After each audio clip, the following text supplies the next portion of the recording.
Vous êtes bien sur la compagnie Dzahir, embarquement pour Rio dans quelques instants. Restez avec nous. Le décollage, c'est tout de suite.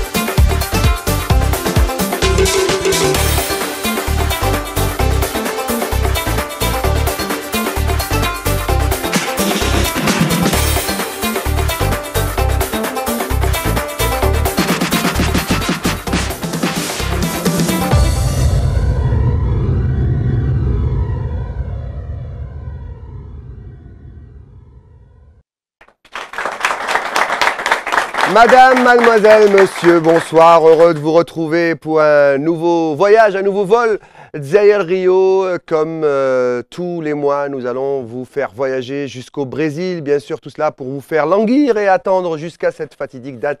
Je le rappelle, à chaque émission du 17 juin, jour du premier match de la sélection algérienne en Coupe du Monde de football. On va parler avec nos invités de ce soir, bien sûr, de la préparation de l'équipe, de ce fameux épisode entre le président de la fédération et le coach Vahid Halilovic, ce que fait la Belgique, notamment notre premier adversaire, et comment elle se prépare pour la Coupe du Monde et bien d'autres choses, notamment un petit tour du côté de la Tunisie, voir comment certains de nos internationaux se distinguent. Et tout ça, c'est bien sûr dans le sommaire. On revient juste après. Je t'aime, moi non plus. Après une semaine de pique par presse interposée, retour à la normale entre coach Vahid et son président. ZLTV rend visite au club africain, reportage exclusif sur Abdelmoumen Djabou à Tunis.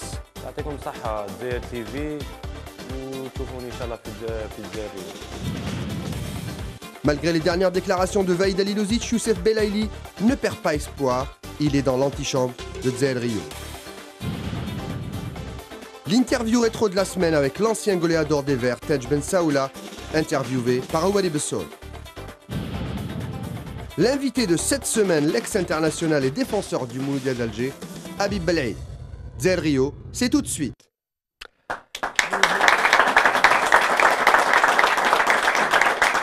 Je ne vais pas commencer la présentation de ce plateau ce soir avant de remercier bien évidemment les étudiants du lycée sportif de Draria qui sont derrière moi, et un remerciement particulier au directeur du lycée sportif, M. Makhlouf Slimane, qui a permis à ces, je ne vais pas dire enfants, hein, ça va vous vexer, à ces jeunes, merci d'être là très tard ce soir pour assister à Dzahir Rio. Et le plateau de ce soir, mesdames, messieurs, vous l'avez vu dans le sommaire, c'est un ancien international, il vient de rentrer d'Espagne, il a préparé la fin de saison ou la deuxième partie de la saison, on va l'appeler comme on veut, avec le Mouloudia d'Alger. C'est Habib Belaïd, notre invité ce soir. Merci d'avoir accepté l'invitation de Dzahir Rio. Merci Habib d'être là ce soir. C'est normal, il n'y a pas de souci. En face de vous, il a le même poste ou presque, c'est notre consultant choc, chic, de charme. C'est Antar Yahya qui est à chaque fois avec nous. Merci Antar, merci d'être là ce soir. Merci. En face de vous, il a encore le record qui tient, c'est le meilleur buteur de l'histoire. Oui, Monsieur Belaïd, meilleur buteur de l'histoire du championnat algérien. 36, 37 36, oui. 36 buts en championnat. Notre consultant Nassar Bouchit avec nous ce soir. Bonsoir, merci Nassar d'être là ce soir. Le directeur de la rédaction du quotidien football, compétition, Rafiq Habib est avec nous. Rafiq, bonsoir, merci d'être là. Bonne année. Bonne année à vous tous. Voilà, maintenant que les présentations sont faites, nous allons rentrer de plein pied dans ce qui a été le feuilleton de ce début d'année, puisque sur cette antenne, l'antenne de Dzeyer, la sortie très attendue et très remarquée du président de la Fédération algérienne de football, Mohamed Rawraoua, qui était au forum Dzeyer TV il y a de cela quelques jours. Eh bien, il a d'abord fait le bilan de tout ce qu'a fait la Fédération et bien sûr, il a tracé les grandes lignes du programme de l'équipe nationale et également, il a parlé des prérogatives de son entraîneur, son employé, comme il l'a dit lui-même, et également, il a parlé d'un éventuel, bien sûr, nouvel entraîneur après la Coupe du Monde si Vaïd se définissait avant. Sortie médiatique le lendemain, messieurs, le lendemain de ce forum de Mohamed Rawraoua, de l'entraîneur national, qui lui était très vague. Et cela a engendré une semaine tumultueuse où je suppose que vous avez tous lu les journaux ou sur Internet ou sur papier, parce que le papier a encore de l'avenir, n'est-ce pas, l'affaire chez nous. J'espère bien. Vous l'espérez, il a de l'avenir. Et ça a fait un véritable tsunami que ce match entre un président et son entraîneur. Est-ce que c'est la meilleure façon de préparer une Coupe du Monde ? Certainement, vous allez dire non, mais en tout cas, le communiqué de la Fédération sur son site officiel a mis le holà à tout cela. D'abord, messieurs, avant de voir le sujet justement sur ce petit match de début de saison entre Vaïd et le Hadj, votre commentaire, messieurs, sur ça. Je vois le sourire de l'affaire et je ne vais pas le rater. L'affaire Habib, compétition. C'est le Hadj qui m'a fait... Non, en fait, oui, c'est vrai qu'on a vécu une semaine assez agitée. Je dirais que ça a été une semaine, une polémique stérile, contre-productive, à 3 mois du mondial.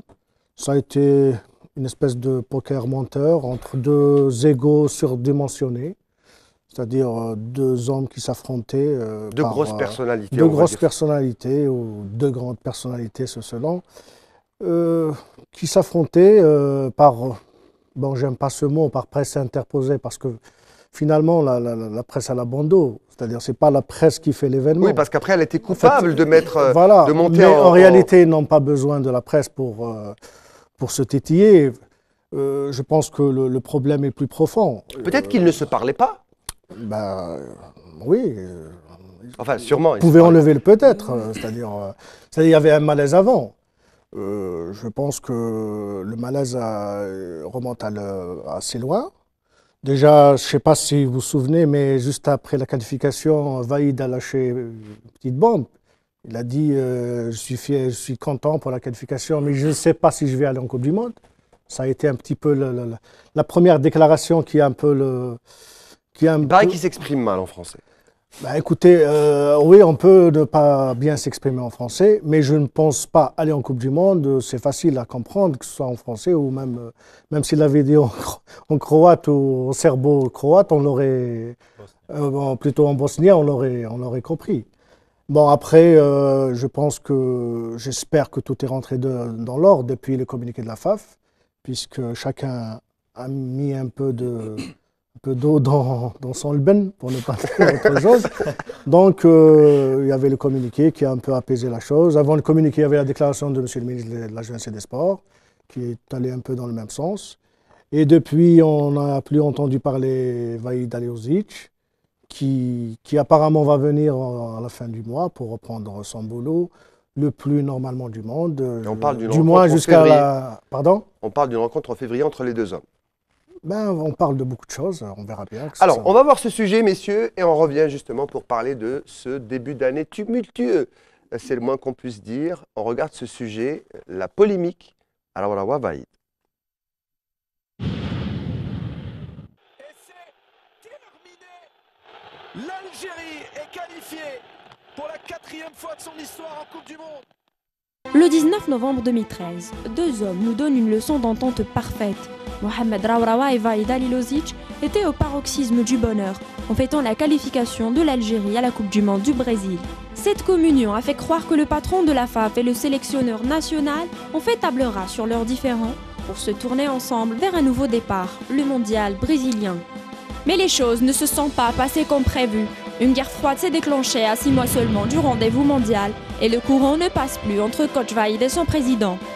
Le premier reprochant au second une implication de plus en plus gênante dans ses prérogatives sur son choix tactique et sur le choix des joueurs, en exerçant une pression constante pour une prolongation de contrat. Le président Rawrawa de son côté juge la communication du technicien franco-bosnien désastreuse et son discours pessimiste qui porte préjudice à l'image du football algérien et le moral des joueurs.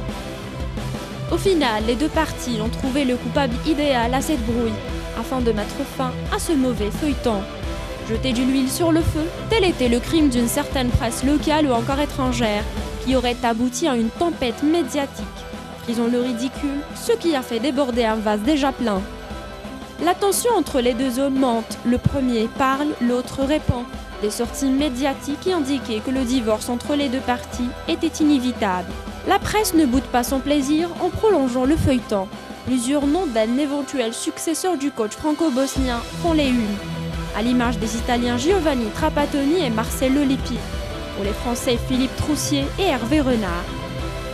C'est au moment où tout le monde attendait le départ de Vaïd, un communiqué laconique de la Fédération algérienne de football tombe et met fin à toutes les supputations. Vaïd ira au Brésil. Rawrawa lui offre son premier mondial. À présent, tout semble rentrer dans l'ordre entre le boss de Del Ibrahim et l'ex-Nantais. Des voix d'apaisement, notamment de la tutelle, ont eu raison de cette brouille. L'âge de guerre a été enterré pour bien préparer le mondial 2014 dans la sérénité, en attendant que les deux hommes se rencontrent pour fumer le calumet de la paix. Le différend Rawrawa-Vaïd est-il déjà un mauvais souvenir? Ou bien allons-nous vivre de nouveaux soubresauts dans un conflit qui ne dit pas son nom? Pour répondre à cette question, attendons la prochaine sortie de coach Vaïd, autorisée cette fois-ci par sa fédération.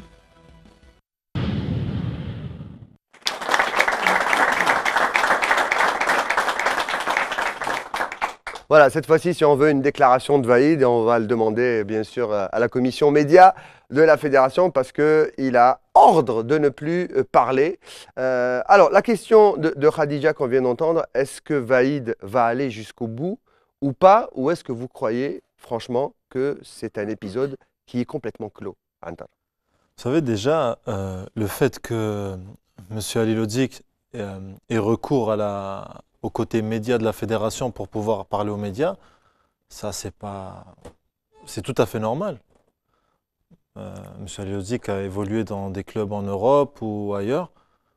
Même quand on travaille avec une fédération, normalement, avant de faire des déclarations, on doit avoir affaire au côté média ou à un attaché de presse qui nous permet après de faire certaines déclarations ou certaines interviews.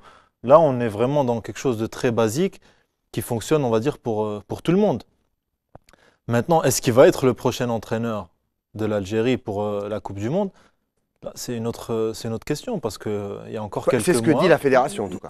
Oui, c'est ce que dit la fédération. Il y a eu un communiqué dernièrement, un communiqué pour apaiser un peu, on va dire, la tension qu'il y a eu ces derniers temps. Maintenant, quand on évolue, quand on est dans le football, on sait que des fois, il y a des choses qui sont faites pour la diplomatie, pour atténuer les tensions, pour calmer les gens. Il était même adressé à la presse, hein, presque directement. Oui, la presse, que ce soit à la presse ou au peuple, moi je pars du même principe, c'est pour apaiser un peu les tensions qui ont eu lieu ces derniers temps.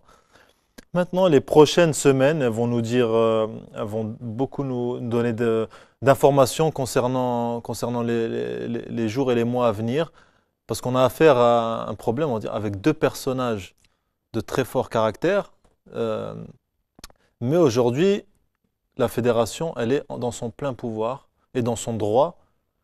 Parce que quand on soutient un entraîneur dans une phase critique comme après la CAN, on est aussi en droit de lui demander quelles questions il se pose sur son avenir après une qualification en Coupe du Monde. C'est-à-dire que le président, c'est légitime qu'il demande à un entraîneur de se déterminer parce qu'il ne peut pas chercher un entraîneur le 30 juillet alors qu'il a une Coupe d'Afrique des Nations au Maroc juste après. Il doit savoir tout de suite pour commencer à prospecter. Surtout qu'on est dans une politique de stabilité.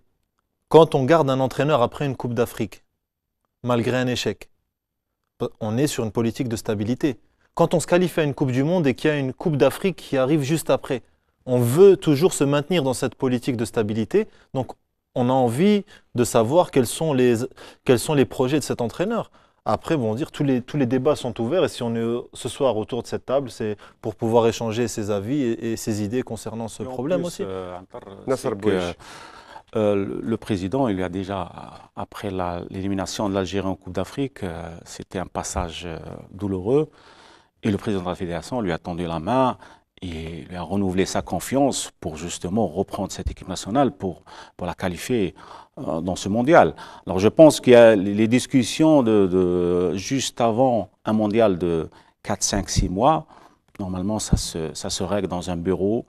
Pas, je m'excuse, mais ce n'est pas les médias qui vont régler ça ou ça va être à des médias interposés. Ça, ce n'est pas pour l'image de l'Algérie et l'image de l'équipe nationale. Deuxième chose, c'est la communication qui est, on l'a dit déjà dans les émissions précédentes, qu'il fallait communiquer avec respect, avec intelligence et sur certains joueurs aussi. Parce qu'un groupe, quand on dit peut-être des choses pas bien sur un joueur, c'est le mental qui prend un coup. Et tu l'appelles juste après, qu'il soit avec toi dans le groupe, il dit voilà un entraîneur qui ne me fait pas confiance, qui dit des mots pas juste sur moi. Ça se répercute dans son club. Ça se répercute dans son club et dans le groupe. Ça, c'est pas bien aussi. Je comprends, Nasser.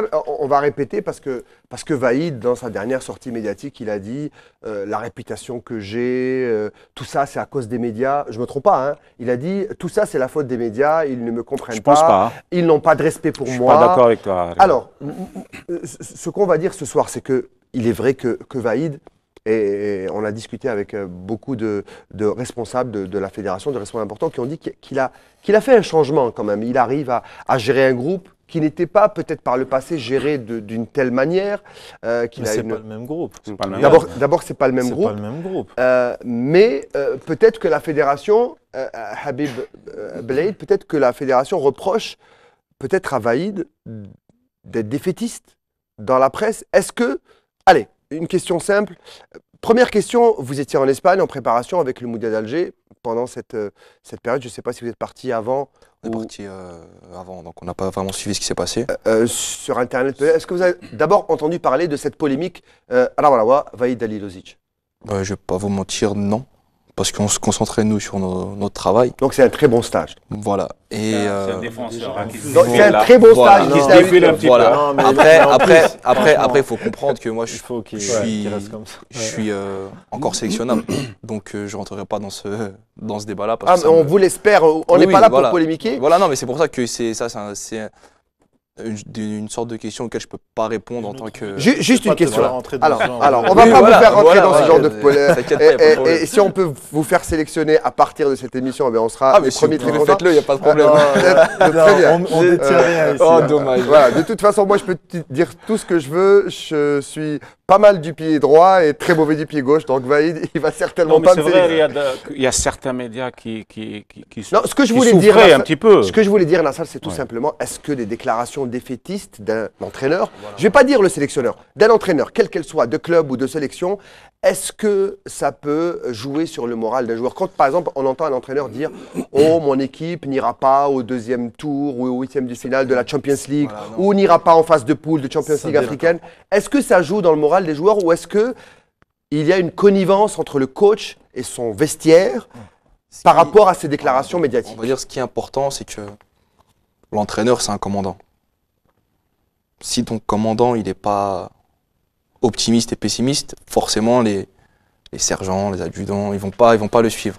Alors, quand tu as quelqu'un à la tête de ton équipe qui est fort, comme un Mourinho ou quoi, qui, bon, de temps en temps, va taper, mais la plupart du temps, il l'encaisse sur lui. Après, on ne sait pas ce qui se passe dans le vestiaire. Il protège les joueurs aussi. Voilà. Il peut te dire, il peut avoir un discours envers la presse pour dire voilà, moi je protège mon groupe. Protège son groupe. Par contre, les gars, je vous dis ce qui est entre nous, c'est peut-être le cas, ça nous intéresse. On a une mission. C'est peut-être le cas, Antal. Voilà, c'est ce qu'on a dit la dernière fois. Voilà, c'est ce que je veux dire, c'est que l'entraîneur ou le manager sportif ou quoi, dans la presse, il doit protéger son groupe. Parce que c'est important. Donc il attire l'attention vers lui. Voilà, c'est important de protéger parce qu'il y a les supporters, parce qu'il y a le peuple, parce qu'il y a tout le monde qui... Et il y a la pression sur les joueurs individuellement. Voilà. Après, une fois qu'on est dans l'intimité du vestiaire, c'est différent. C'est différent parce que l'entraîneur, il peut te taper dessus. Enfin, j'entends taper dessus verbalement. peut te taper dessus, peut te dire tout ce qu'il a envie, mais ça reste dans le vestiaire. Mais il a déjà déclaré sur les journaux, Non, sur certains joueurs, voilà. négativement. La C'est question, ça, c'est la ce qui est question pas- pour être direct, la question, est-ce que par exemple un entraîneur comme Vaïd, et pour avoir discuté avec un responsable important de la Fédération algérienne de football, je peux vous dire qu'il y a un rapport tout à fait particulier entre le coach et les joueurs. Il y a une confiance totale. C'est des joueurs, et je peux vous le dire, qui le vénèrent, qui le respectent. Et il a été très strict dans tout ce qui est règles de vie du groupe. Hein. De toute façon, s'il y a un retard de quelques heures ou d'une journée, c'est tu rentres chez toi. Mais est-ce que, par exemple, on peut supposer, par exemple, que Vaïd fasse des déclarations comme ça à qui veut l'entendre? On n'est pas les plus forts, on est les plus faibles du groupe. D'ailleurs, il le martèle, hein, Lafik Habib. Nous sommes les plus faibles du groupe. Il ne faut pas penser que nous allons passer au deuxième tour, presque un miracle. Et une fois qu'il retrouve ses joueurs, il leur dit, il ne faut surtout pas écouter mes sorties médiatiques. Je sers la soupe à la presse. Et notre boulot, je dis bien notre parce que c'est un groupe, nous devons faire au maximum pour essayer de réaliser un exploit. Est-ce que c'est possible? Bien ça sûr. Mais je pense que c'est ce qu'il fait. Vous pensez que c'est ce qu'il fait? Moi, parce que j'ai des entraîneurs qui étaient comme ça, qui disaient non, on est les plus faibles, mais dans le vestiaire ou à la causerie, À la Giroud? ils nous disaient. Non, mais est-ce que tu acceptes qu'un entraîneur va dire que... Non, je parle collectivement. Je parle pas Oui, individuellement, mais voilà. il parle sur certains Voilà. joueurs. Voilà, ça, c'est autre collectivement, chose. il parle des joueurs, Voilà. que ça soit collectif ou individuel. Quand il dit que les joueurs ne sont pas prêts physiquement, j'ai une équipe faible, ça peut toucher les joueurs. Là. Déjà, il y a un Les joueurs. problème physique. Depuis que Vaïd il est à la tête de l'équipe nationale, il a toujours insisté sur le volet physique. Depuis qu'il est là, et moi j'étais encore là à l'époque, il disait que tout le monde avait un retard physique. Bon, depuis, malheureusement, il n'y a personne qui a évolué physiquement. Il n'y a personne qui a évolué physiquement. Au jour d'aujourd'hui, comme on a dit la dernière fois, on est dans une stratégie de communication. Dans un vestiaire, c'est comme dans un couple, vous ne connaissez pas la vérité, on ne la connaîtra pas. On peut débattre pendant des heures, on ne connaîtra jamais la vérité du vestiaire entre Vaïd et les joueurs. C'est vrai qu'à votre époque, on ne savait pas vraiment ce qui se passait dans les vestiaires. Non. On a parlé de clans, on a parlé de groupes, on a parlé de bagarres, mais en réalité, la vérité, on ne l'a jamais su. Il y a jamais... Après chaque Après, entraîneur... je ne vous pose pas la question. Non, mais vous pouvez me la poser, il n'y a pas de problème. Moi, je vous dis, il y a des entraîneurs qui misent, par exemple, j'ai eu un entraîneur au téléphone la dernière fois en Allemagne qui me disait, ça fait une semaine que je cherche que mes joueurs ils se tapent dessus dans l'entraînement, ils n'y arrivent pas, pour me montrer qu'ils ont des caractères. Il y a d'autres entraîneurs, ils veulent des joueurs qui vont tous dans le même sens. C'est des stratégies. Chaque entraîneur, il veut que son groupe adhère à son message comme il le voit lui. C'est-à-dire que vous dites que le psychologique est aussi, voire plus important que le technique ou le tactique ou le physique. Mais c'est normal. Pour moi, il est les beaucoup gars, plus c'est normal. important. Le psychologique est beaucoup plus important que le tactique et le technique. On parle du psychologique parce que quand on critique son joueur, on dit des mots comme ça, c'est le psychologique. C'est le mental qui prend un coup. Et ça se répercute sur le groupe. Et va remonter ce joueur qui soit à son meilleur niveau mental, parce que s'il n'est pas à son meilleur niveau mental, physiquement, c'est zéro. Même s'il est Alors. bon physiquement, il Ah donne, oui, il donne oui. pas. Mental, c'est... Voilà, c'est 80% du joueur. Même si tu es à 100%. Voilà, tu peux, parce qu'arriver à un moment où on a tous les mêmes qualités physiques, Physique, technique, techniques, tactiques, on a tous été, on a Ça tous, se passe là-dedans. tous évolué à la, tous grandi de la même fonctionne. façon. C'est dans la tête. Et les entraîneurs aussi. C'est tout. Les entraîneurs, tactiquement, beaucoup ont des formations qui ne sont pas très loin les unes des autres. Ouais, bien sûr. Il y a quelque chose qui fait la différence entre certains message. entraîneurs. Il y a des entraîneurs qui font que tu te transcendes et il y a des entraîneurs qui font que tu es bridé. C'est C'est quoi? clair. C'est le parcours de vie? C'est quoi? Je sais pas, après chacun a lui de juger avec son expérience en tant que joueur, ou même les journalistes, ils peuvent le juger des fois de l'extérieur. C'est pour ça que votre avis aussi il est important pour nous, parce que nous on a une vision de joueur, on a besoin d'une vision aussi de l'extérieur. Des fois des entraîneurs ils vous brident, des fois des entraîneurs ils font que vous passez au-delà de vos limites. En fait, la presse, elle met un peu la pression parce que, franchement, la presse fait son boulot, n'est-ce pas, à l'affaire? Mais je veux dire, si un entraîneur ou surtout un sélectionneur qui va au mondial, s'il n'avait pas une presse sur le dos, entre guillemets, il ferait un petit peu ce qu'il Il voudrait. la faut la presse. Ça fait La partie presse, du elle est jeu, là pour communiquer. prendre- C'est le pont entre les supporters et la sélection. cette histoire. Bon, c'est quoi la presse? Bon, il y a d'abord les déclarations des uns et des autres. Tu reprends les déclarations. Ensuite, il y a les oui-dire. Il y a les gens qui te racontent de l'intérieur, moi, ça. C'est ça le travail de la presse. Enfin, vous avez vos sources. Voilà. Et puis il y a l'analyse, il y a le recoupement, etc. Mais dire que c'est la presse qui a créé toute cette polémique, c'est faux. Parce qu'en réalité, les deux hommes ont voulu qu'il y ait polémique. Sinon, est-ce que vous trouvez par exemple normal, voilà, en parlant de polémique, ils ont parlé, ils n'ont rien caché. Parce qu'avant la sortie médiatique, messieurs, pardon, juste pour enchaîner, je ne suis pas d'accord que la polémique est née de cette espèce de communication de Vaïd. Vous savez, Vaïd, on le connaissait avant qu'il ne vienne, on savait comment il communiquait, on connaissait sa réputation, etc. Il a été déjà très bon client des guignols d'une certaine chaîne cryptée. De la presse française, puis après ivoirienne, de la presse française jusqu'à maintenant, puisque la presse française s'intéresse à tout ce que fait Vaïd, même quand il est en dehors de. C'est un bon client. C'est un bon client. Ce qui a fait la polémique, c'est deux sujets. En fait, l'un reprochait à l'autre le fait de ne pas dire franchement est-ce qu'il va renouveler ou pas. Et l'autre aussi reprochait certaines choses au président de la fédération. Quoi? Il l'a dit, il n'a pas caché. Il a dit j'ai subi des pressions, on a voulu m'imposer des joueurs, DTN ne m'a pas aidé. Peut-être qu'il voulait une réévaluation de son salaire. Parce qu'il a parlé, excusez-moi, on a parlé, je ne sais pas si réellement il a discuté avec des clubs du Qatar, mais on a parlé de 350 000 euros ou dollars par mois. Je pense pas que ça se... Est-ce que c'est très élégant de la part d'un sélectionneur en poste qui a une mission au mondial? D'abord, est-ce que c'est vrai ou pas qu'il a des touches? Voilà, c'est ça la question. Ça va aider aux Qataris, c'est pas à moi de... Enfin, les propositions, on ne peut pas les empêcher. On peut avoir des propositions. Mais est-ce que ça peut permettre, par exemple, à ces sélectionneurs de faire pression sur le président? Il y a de la mauvaise foi de deux côtés. Parce que, bon, vous n'allez pas me dire que la fédération algérienne vient de se rendre compte aujourd'hui qu'elle a des matchs très importants juste après la Coupe du Monde. Elle le savait bien avant. Aujourd'hui, on est à 6 mois. Voilà, avant, on était à 1 an. Tout à fait d'accord. Et avant, il y avait un autre objectif qui était la qualification. Pardon, voilà, justement. Juste après la Coupe d'Afrique, il fallait aplanir tout ça. C'est-à-dire, tu as raté ta Coupe d'Afrique, je te renouvelle ma confiance, mais viens, on va discuter sur tout. Et on prolonge. Voilà. C'est-à-dire, on prolonge le contrat après l'échec de la Coupe d'Afrique. Non, c'est une manière de. Avec bien sûr un truc d'objectif. Tu passes en Coupe du Monde, tu restes. On peut faire ça sur papier. Personne ne voulait. Et puis quand on discute avec quelqu'un, on ne le fait pas dans les couloirs, on le fait par courrier. Parce que l'autre, maintenant, il nie qu'il a été avisé par son président, qu'il doit. Moi, je ne le crois pas. Là aussi, c'est la mauvaise foi.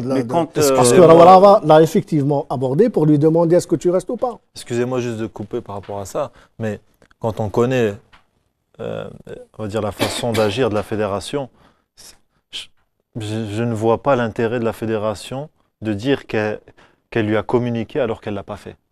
Voilà, parce qu'ils ne peuvent pas. Eux, ils ont à rendre compte à 40 millions d'Algériens.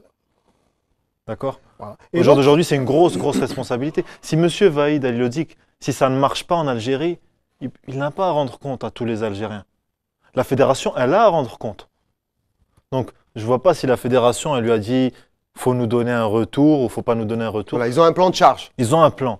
Alors, je ne pense pas que ça ne soit pas vrai. Mais que la fédération, elle lui ait demandé d'éclaircir son avenir, c'est tout à fait légitime. C'est tout à fait légitime. C'est logique. Après la sortie d'une Coupe d'Afrique, je pense que c'est très important.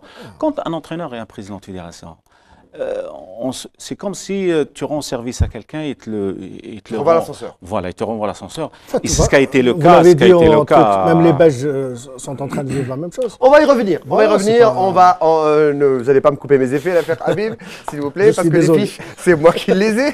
Merci. Bon, alors, pour l'instant, donc, on l'a vu dans le sujet de Khadija, donc c'est l'entente cordiale, c'est la paix, le calumet de la paix, il va bientôt être fumé, même si les deux hommes, je crois, ne fument pas, mais bon, c'est juste une métaphore. Ils sont sportifs tous les deux. Ce qui est sûr, c'est que Vaïd, il ne fume pas la chicha. Elle est pas mal, celle-là. Elle est pas mal, celle-là. C'était facile. Elle est facile, celle-là. Elle est facile. Donc, je disais maintenant, il va se remettre au boulot. On a demandé à tout le staff. Nasser Bouich, il faut être studieux. On a demandé à tout le staff technique de revenir au pays parce qu'il y a eu des, entre guillemets, absences irrégulières. Franchement, c'est presque l'école buissonnière, cette fédération. Mais bon, un autre reproche, Vaïd voulait faire ses réunions en France. Voilà. Il a voulu imposer ça aussi. Le président fait le rappel des troupes, tout le monde est rentré. Vaïd devrait également le faire tout de suite. Et il a un regard particulier sur justement les joueurs qui ne jouent pas ou qui manquent de temps de jeu. On en a parlé dans la précédente émission. Et pendant cette phase hivernale, vous êtes concerné, Antar Yahya, sur justement le choix d'un bon club pour pouvoir assurer au moins une titularisation et suffisamment de temps de jeu pour espérer jouer ce magnifique mondial 2014. Le mercato des internationaux algériens, c'est un sujet signé Mohamed Aberkan.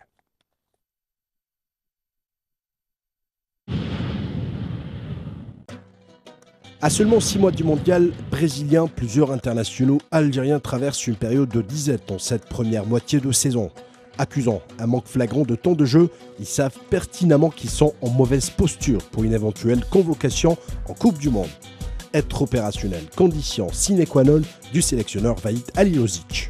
Des joueurs carburant club à l'image de Ferrouli, Belaïli, Djabou ou encore Abdoun, pendant que quelques-uns ont été obligés de faire leur valise et trouver un repreneur.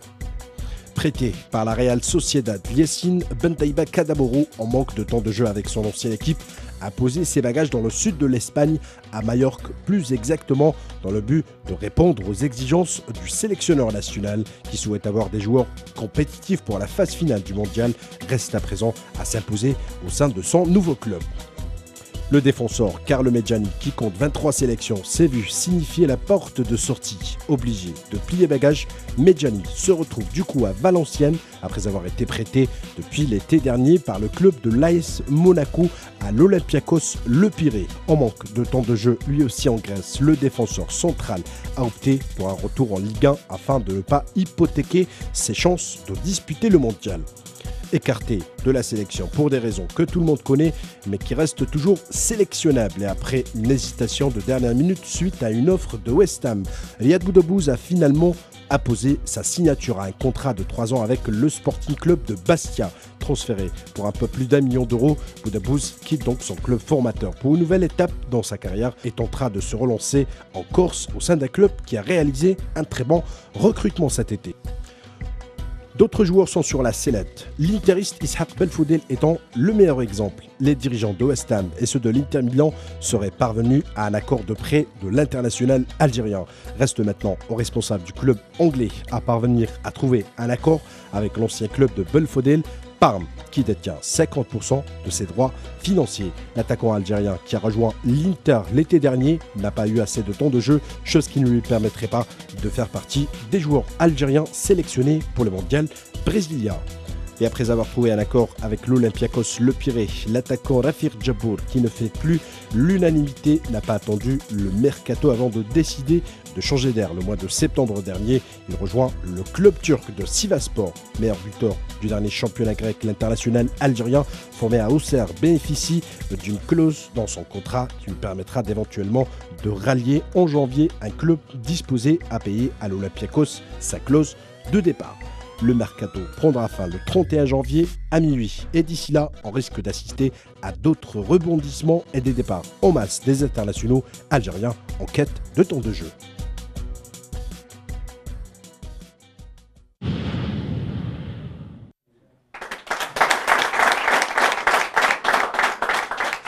Voilà, vous l'avez vu dans ce sujet de Mohamed Aberkan, certains ont trouvé preneur, d'autres cherchent encore, en attendant la fin justement de la date fatidique du 31 janvier pour trouver un club. Alors, est-ce que c'est une bonne solution? Est-ce que les joueurs cherchent du temps de jeu pour jouer un mondial? Est-ce qu'ils cherchent du temps de jeu tout simplement parce que c'est naturel pour un joueur de jouer au football et de trouver un club où il peut s'exprimer? Je me retourne vers Habib Belaïd. Est-ce que par exemple, pour espérer être en sélection, est-ce que c'est pour vous une bonne solution de changer comme ça, au cours d'une saison, de changer de club, mais pas seulement, même de pays et de championnat? Est-ce que c'est une bonne chose?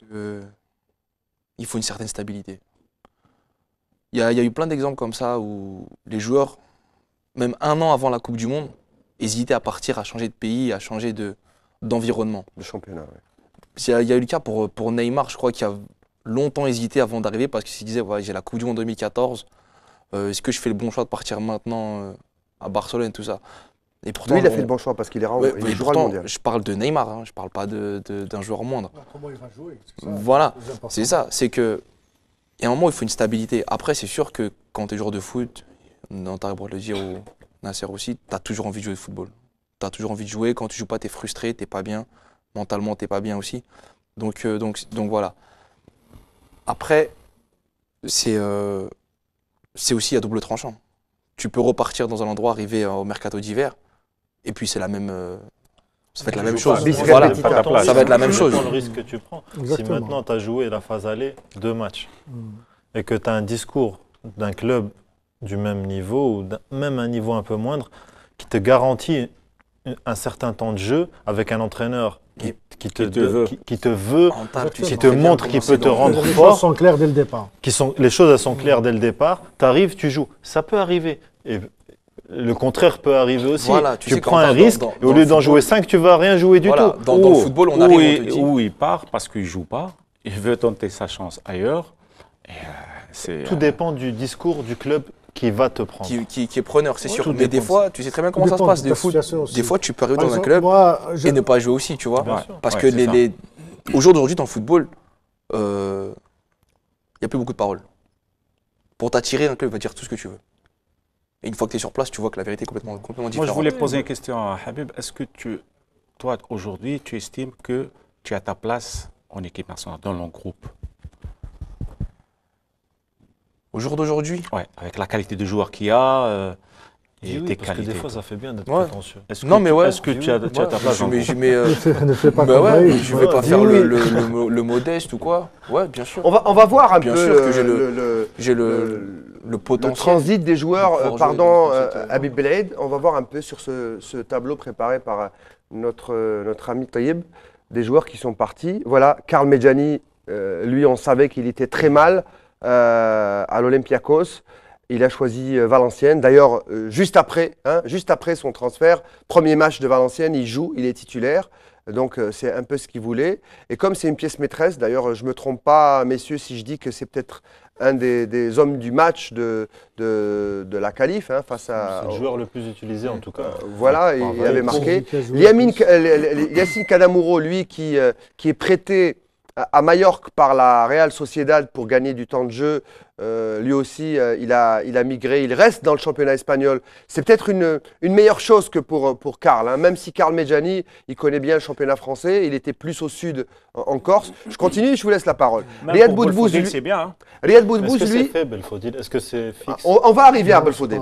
Riyad Boudbouz, lui, et vous regardez, mesdames, messieurs, ce tableau, lui, il est parti un petit peu plus tôt. Il avait envie de quitter Sochaux. Il l'a quitté en début de saison, on va dire pas milieu, mais début de saison. Ouais.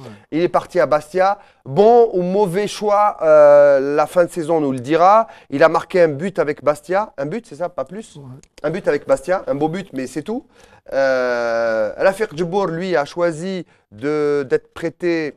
Il appartient toujours, c'est ce que nous a dit en tout cas Christian Carambeau, qui était l'invité de Zer TV, qu'il a été prêté à Sivasspor. Il a joué hier d'ailleurs en coupe de Turquie. Est-ce que pour certains, peut-être que c'est un bon choix, mais pas pour tous? Je peux dire juste, j'ai une petite anecdote, enfin pas une petite anecdote, mais une petite information. Des fois, quand vous évoluez dans une équipe nationale, des fois, l'avis d'un sélectionneur pour un club, soit il peut vous ouvrir des portes, soit il peut vous les fermer à double tour. Ouais. Je pense que Riyad, il y a une certaine communication qui n'a pas rendu service à Riyad en France. Et ça, parce que Riyad, c'était un joueur très très prometteur.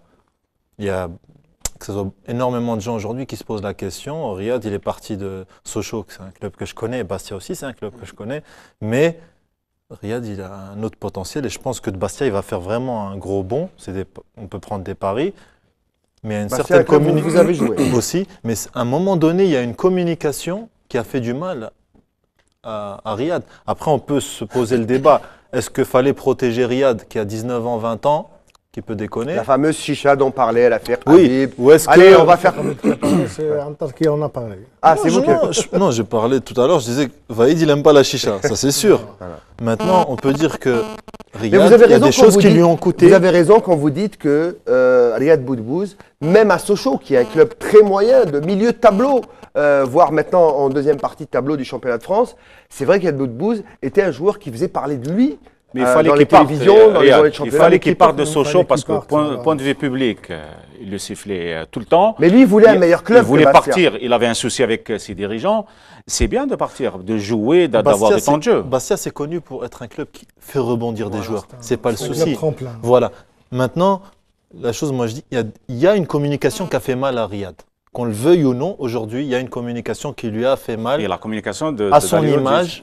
À une certaine période, ça lui a fait mal à son image en France. Parce qu'en France, on demande des avis, on demande des fois. Et des fois, quand on a des avis négatifs, eh ben, il y avait pas mal. malheureux. Et pour quelquefois le pas joueur. justifié, ces avis. Surtout, de ce que vous coupez, pardon, mais surtout en France. En Angleterre, c'est différent. En Angleterre, un joueur qui fait des bêtises, je ne vais pas m'étaler sur les bêtises qu'il peut faire, on va le juger sur le terrain. Ou en Allemagne, ça peut être pareil aussi. Il y en a beaucoup qui ont fait des Mais à bêtises en 19 ans, tu Angleterre. peux, à par 20 exemple, ans, tu peux les faire. un les Ils sont joueur- restés titulaires. Je pense par exemple au capitaine de Chelsea. Oui, voilà, c'est ce que je parle. En Vous Angleterre, allez me rappeler son nom. Non, Terry. Terry, qui est La- spécialiste en la matière, les- Il mais a fait qui... beaucoup plus tard. Voilà. Voilà. Voilà. Mais il est indéboulonnable. Non, mais au-delà de ça, c'est Pas que la la vision des gens, une vision germanique, c'est-à-dire les pays d'Europe du Nord, ils pensent si tu es bon sur le terrain, tu fais ce que tu veux quand C'est t'es très anglo-saxon, ça. C'est Voilà. l'efficacité, la Voilà. performance. En Allemagne, c'est pareil. On a joué en Allemagne avec Antar. On sait que c'est pareil, c'est comme ça. L'entraîneur, il te dit à 10h à l'entraînement, tu fais 1h30, t'es bon. Le samedi, tu joues, t'es bon. Le reste, c'est pas mon problème. Moi, Il y a regrette certains juste- avis aussi, certains rapports d'entraîneurs. Quand on demande un joueur pour aller dans un club, on appelle son entraîneur précédent, son sélectionneur Bien sûr, du pays où il évolue. Voilà. Moi, je regrette Le cette rapport phrase. de l'entraîneur, s'il est négatif, ça peut fermer des portes C'est clair que aux joueurs. Pour passer à autre chose, vous pensez que cette communication sur Boudbouz l'a beaucoup nuit? Parce que Boudbouz est quand même une arme certaine pour la C'est sélection. pas lui a seulement fait la mal. communication parental. Je t'en prie. Vous savez, il y a presque 4 ans, on a joué contre l'Angleterre. Boudbouz, ça a été, je dirais pas le meilleur sur le terrain, mais il a franchement impressionné match. tout le monde. Ah, il avait 20 ans à l'époque. Même Oui. pas. Même 19 pas. ans. Même 19 pas. ans. C'est-à-dire que tu te dis, à la fin du match, c'est bon, ce Boudbouz, il va faire un deal avec l'équipe nationale de 6, 10 7, ans, 8, ouais. 10 ans, facilement. C'est le patron de l'équipe, le futur patron de l'équipe. Surtout qu'on venait de perdre, enfin, entre guillemets, Morad Marni. Morad Marni. Et avait tout de suite, on avait le remplaçant, c'est-à-dire le joueur technique, le numéro 10 racé, comme on les aime. Celui en qui Algérie. prend ses responsabilités avec le Voilà. ballon. Quand on a le score en notre faveur, il sait garder le ballon. Quand on ne l'a pas, Il sait obtient des apporter, fautes. voilà, etc. Voilà, cet atout qu'on n'a pas. 4 ans après, c'est malheureux de ne pas le retrouver en équipe nationale et on est encore en train de rechercher d'autres joueurs. Moi, ce qui me chagrine un peu, c'est que des joueurs comme Riyad, aujourd'hui, il n'y en a plus beaucoup, dans le sens où Riyad, il a dit oui à l'Algérie sans aucune réflexion. À 18, 19 ans, aujourd'hui. C'est pas pour autant qu'il a le droit à tout faire. S'il fait des bêtises, il faut qu'il soit sanctionné. Mais des bêtises, si tu les fais à 19 ans ou 20 ans, si on ne te les pardonne pas là, on va te les pardonner quand? Même si tu les fais une fois, 2 fois. Moi, je dis juste qu'il y a une certaine communication qui peut nuire à un joueur. Tu peux lui dire, tu as fait ça, c'est pas correct, moi je vais te punir. Ça l'a affecté? Même si ça l'affecte ou pas, c'est pas le but. Mais les gens ou que les clubs qui vont voir ça, ben, ils vont tirer leurs conclusions. Et il y a pas. Montrez-moi quel joueur Il n'a pas fait très de très bêtises. très bon qui n'a pas fait de conneries aussi. Il faut gérer. Un entraîneur Donc, doit tu en as gérer. fait, Voilà, bien sûr, bien sûr. Maintenant, tu es sage. Bien sûr. Et tu fais. Un entraîneur doit gérer tout ça. Habib, il Et en un a jamais Boudbouz, fait. on peut pas. Non, mais lui, il est sélectionnable. Il fait pas de voilà, il en bêtises. a jamais fait. Et un entraîneur doit gérer tout ça. Et moi, c'est mon avis personnel, impossible de ne pas voir Boudbouz dans cette sélection Alors, parce qu'il peut apporter beaucoup. Rafik je voudrais Habib juste- parlait de. Juste dire que je pense que c'est l'Algérien aujourd'hui le plus talentueux. C'est Riyad. On peut parler de Technique, Sofiane et tout ça, qui c'est un très bon joueur. Sofiane, pareil, je le connais depuis qu'on est gamin parce qu'on jouait au Red Star ensemble à l'âge de 8-10 ans. Mais aujourd'hui, l'Algérien le plus talentueux, c'est Riyad. Donc, Alors, ce c'est serait, gâché. Mais on dit des fois on dit que le talent, il est fou. Hein. Déjà. Il y a énormément de joueurs talentueux qui avaient une folie. Mais la folie, il faut la gérer. Il faut la gérer. Je dis pas que Riyad il est fou, mais je dis que le talent chez les peintres, chez les musiciens, Ils sont complètement. le C'est au talent des fois, sélectionneur de gérer la folie. le talent des fois, il a. On ferme C'est pas vrai la ou pas porte. Alors messieurs, je suis obligé de vous couper. Rafik Habib disait tout à l'heure, quelquefois on gâche des talents qui sont juste devant nous et on va en chercher d'autres. Il y en a un qui a fait parler de lui également pendant ce mercato. C'est le comment on dit, Hotspurs de Tottenham, le jeune Spurs. Ben Taleb, qui pour son premier match avec les Spurs a été titularisé. Milieu, récupérateur. Très bon. Un grand. Et qui voit il bien a le jeu. cette capacité justement de pas seulement être cet essuie-glace qui va être agressif et récupérer le ballon. Il a vraiment une vraie touche. On va voir les images du jeune Ben Taleb qui a réussi un bon transfert et qui est surtout titulaire en première ligue anglaise. Est-ce qu'il y a un Algérien en première ligue anglaise, messieurs? Et là, on a pu lire, notamment sur les pages de compétition, Rafik Habib, qu'il intéresserait Vaïd. On a même lu Nordin Kholechi qui a dit « Je le suis depuis déjà longtemps ». Il a 19 ans, ce jeune garçon que vous voyez, mesdames, messieurs. 19 ans, 1m87, c'est un beau bébé. Est-ce que, à votre avis, Vaïd a le droit de passer à côté d'un joueur comme ça, surtout s'il finit en force dans un des meilleurs championnats? Déjà, Riyad, ce que vous avez vu, tout d'Europe. à l'heure, des joueurs pour le Enfin, je pose transfert. la question, moi. Oui, messieurs, mais hein. pour le changement des clubs pour les joueurs. Ça, c'est les consignes déjà de l'entraîneur. La pression. Parce qu'il y a ces joueurs, peut-être qu'ils n'étaient pas titulaires, peut-être qu'ils ne jouaient pas dans leur club, à 6 mois de la Coupe du Monde. Il faut que tout le La monde, scène qui joue pas, tout le monde ait de temps de Yebda jeu, qui joue en yo-yo. temps de jeu pour jouer. Voilà, c'est ça, Ouais. c'est ça qui est dangereux pour ces joueurs qui font partie des meubles. Alors, disons-le, ils font partie des meubles. c'est Alors, il y a des- ou une règle où on garde une stabilité d'un groupe, ou alors on prend la sacro-sainte règle, celui qui joue le mieux, celui qui est en forme, il joue. En fait, c'est ça On ne peut le pas deal. changer 100% du groupe Ouais. par rapport à ceux qui jouent et ceux qui ne jouent pas. Il y a une ossature. Qu'elle joue un peu plus ou un peu moins, cette ossature, il faut qu'elle reste. Parce que cette ossature, c'est l'ossature qui va donner la direction aux joueurs qui vont arriver. C'est un avis. S'il y a des Maintenant, ça joueurs reste qui une ne sont pas sélection. prêts, Une sélection, mais une sélection, on ne peut pas oui. la changer de 100%. mais des joueurs qui n'ont. Temps de jeu, c'est très important. Rien ne remplace la compétition. Après, Je pense que mais tout le c'est monde est comment dire, d'accord. vous prenez- Certains disent qu'il y a la France et l'Angleterre qui le veulent aussi. Est-ce que vous y croyez, messieurs? Parce qu'il a la possibilité de jouer dans les 3 sélections. Bien sûr. Oui, bien sûr. Ils peuvent juste pour même s'il ne va pas en Coupe du Monde avec eux, ils peuvent juste Ah, non, l'assurer moi je pour dis ça à l'avenir. vous, messieurs, qui aviez la possibilité peut-être de faire un choix. Est-ce que vous croyez vraiment que d'autres sélections, parce qu'on peut tenter un joueur en le faisant sélectionner une fois pour achever complètement sa carrière en... Ça dépend. Nous, à mon époque, à moi, j'étais à la porte de l'équipe de France Espoir. J'ai voulu aller en équipe d'Algérie. Il y a des autres qui attendent, même si l'équipe de France ne frappe pas à leur porte, ils attendent l'équipe de France. Ils peuvent l'attendre éternellement. Un Benzema qui a lui réussi à avoir Comme, ses Myriam. sélections. Internet. Ils Je me peuvent être souviens, et tu te éternels. souviens, Antal, Cavani est parti voir Karim Benzema avant sa première sélection en espérant. Il avait même discuté avec son père et il avait fait son choix. Il a dit je vais attendre. Bon, Benzema a joué une Coupe du Monde à oublier pour la France en Afrique du Sud et il va en jouer une autre. Mais c'est pas le cas de tous Non, il n'était pas. Il était tous pas. les binationaux. Karim Benzema n'était pas en équipe de France en 2010. Voilà, il était écarté avec Ni Atem Bella. Benzema ni Nasri. Les deux Tous n'y les, étaient pas. Et les Nasri. Arabes de Voilà. l'équipe n'ont pas été. Mais il a été sélectionné et beaucoup d'autres joueurs. Je pense à l'ancien joueur de Monaco. Je vais me retrouver son nom. Myriam, Myriam qui a été sélectionné Il a attendu une ou deux avec fois ça, et puis aux oubliettes. Un Il a attendu, il a un attendu, énorme il a joueur rentré qui aurait dans pu donner, Ben Arbia aussi. Ben qui a attendu Arbia l'équipe aussi, de France aussi qui a attendu longtemps. l'équipe de France toute sa carrière. ouais.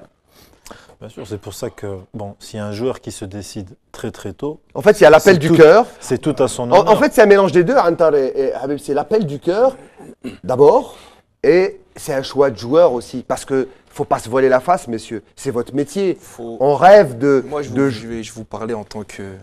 Je suis arrivé juste avant la Coupe du Monde en 2010. Et bon, je suis de père tunisien et de mère algérienne. Et en 2006, la Tunisie m'a convoqué. J'avais 19 ans, peut-être 20 ans. J'étais en équipe de France Espoir. T'es en équipe de France Espoir. Faut pas mentir. Quand t'es joueur de foot, la Tu as vitrine, envie de continuer, ouais. elle est là-bas. Il faut pas se fouer la face, il faut pas mentir. Moi, j'en ai discuté avec mon père et je lui ai dit, voilà, on voit, les espoirs, ça va jusque quand? À 21, 22 ans, ce sera fini. À ce moment-là, je choisirai Où est-ce que je vais jouer? voilà, une sélection. À ce moment-là. Mais quand tu as 20 ans et que tu as la chance de pouvoir jouer en espoir, la vitrine, c'est là-bas. Non, mais c'est pour C'est ça ça, quand il faut le comprendre aussi. quand tu es dans des centres de formation en Europe, Voilà. quand tu es à Sochaux, que tu as 15 ans, que tu viens d'un milieu défavorisé, c'est dur de refuser l'équipe de France à 16 ans, Tu peux pas. alors que l'Algérie, elle ne sait pas que tu existes. Tu peux pas. Si l'Algérie, elle te c'est pas convoque, possible. moi je dis juste une chose, Si si tu suis l'Algérie, elle depuis, te ton convoque jeune âge. et que tu as un choix à faire, Algérie ou France, Le choix, moi, il est fait. à mon C'est époque, différent. il était fait. Après, c'est des avis. À mon époque, il était fait. Mais à l'Algérie, elle ne m'a pas convoqué à 15 ans, elle ne m'a pas convoqué à Enfin, 16 ton ans. père t'a dit, si tu vas pas en Algérie, tu joues plus au foot. Non, moi j'ai posé la question à mon père, j'ai dit papa, tu préfères quoi? Il m'a dit, mon fils, ton avenir il est important, mais moi si tu as le coq sur ton cœur, ça me fait de la peine. Donc à partir de ce moment-là, Ta décision est prise. ta décision elle est prise. Je ne dénigre pas l'équipe de France ou quoi, mais après arriver en espoir, moi j'ai toujours, enfin en espoir, même avant les espoirs, on va dire, j'ai toujours eu le rêve, même des copains d'enfants, de vouloir jouer avec l'équipe d'Algérie. Après, Antal, Mais comme on dit, après, c'est des décisions. Quand tu as 15 ans et que tu es dans un club, toi, tu vas en sélection d'Algérie et ton pote qui est en défense centrale avec toi, il va en équipe de France. Laisse-les finir. Voilà, il va plus jouer lui. Mais non, Qui ça, va c'est pas- finir C'est pour par ça que j'ai arriver? dit, Tu sais, à tu vois 15 ans, ce que je 16 veux ans, dire. à 15 ans, Voilà. 16 ans, tu es plus assujetti. On va pas dire à une pression des centres de formation, Mais quand même. mais on va dire Quand pas même. une pression, mais il y a des choix, Jouer si dans tu un fais, club de première division. il y a des choix que tu fais qui vont t'avantager, complètement, il y a ouais. du choix que Mais il y a des complètement. choix que tu fais qui vont peut-être te mettre une balle dans le pied. Mais tu vois. complètement. ouais. Après, tu fais une carrière, Ça veut tu dire fais un que choix d'homme, un choix de vie. s'imposer, C'est important et après de. venir en équipe Mais moi, nationale. tu Trace je ta reste- route, quoi. C'est notre métier au bout d'un moment, quoi. C'est les un joueurs, choix d'homme. les Voilà, joueurs c'est qui ce qu'il font faut gagner notre vie. ce choix-là, Voilà. pour moi, ils méritent Bien sûr. un grand respect. C'est dire ce qu'il dit, il y a un choix de joueur, c'est-à-dire un choix d'avenir, de trouver un club professionnel de première division. C'est important de suivre les catégories de l'équipe nationale. Et après, quand on est titulaire, on fait un choix. Et le choix, c'est s'il a choisi, c'est l'Algérie. Voilà. Voilà, messieurs, en tout cas, ça c'est pour Ben Taleb, qui est une subie découverte de la presse, parce que bien sûr Tottenham, c'est le club de Bale qui a signé au Real. C'est un des gros calibres de la première ligue anglaise, même s'il ne fait pas partie du Big Four. Ça reste c'est un gros budget. 100 millions. C'est un club où Moussa Saïb s'est imposé comme un véritable meneur de jeu, l'ancien capitaine de la sélection algérienne. Et il y a des joueurs que Vaïd écarte complètement du revers de la main, puisque dans sa dernière sortie médiatique, elle est superbe, hein, la dernière sortie de Vaïd, où on lui a posé la question, et Belaïli, que tu connais bien. Je peux dire juste une chose. Si un Ben Taleb, on le voit 2 ans avant tout le monde. Ça aurait été mieux. Non, là, on fait vraiment un pas en avant par rapport aux autres. Parler de scouting, là. Il faut un travail de Non, prospection. parce que là, de voir- aujourd'hui, tout le monde l'a vu. Aujourd'hui, l'Angleterre, elle a vu, la France, elle l'a vu. Mais si nous, on arrive à créer un petit... Attends, et encore mieux, si on formait des Ben Taleb en Algérie, ça aurait été encore plus facile. Mais ça Oula, a un potentiel. c'est de la fiction, ça, c'est Non, de la fiction. non, faut pas être dans la fiction. Non, je suis d'accord avec lui. Et peut-être ça va être l'avenir, ça. Il faut Faut créer pas- des centres de formation. Faut comme pas ça. être désespéré. Ça va être l'avenir. Parce que, comme on le disait tout à l'heure, même avec Habib, l'Algérie, elle avance. Hein. Les gens qui veulent pas avancer, à un moment donné, ils vont rester sur le quai. Voilà, Ça, sur c'est le sûr. carreau. Je le disais, Vaïd avait dit, quand on lui a parlé, quand on a prononcé le nom de Belaïli, il a dit « C'est qui Belaïli? Est-ce qu'il est mieux que Forouli?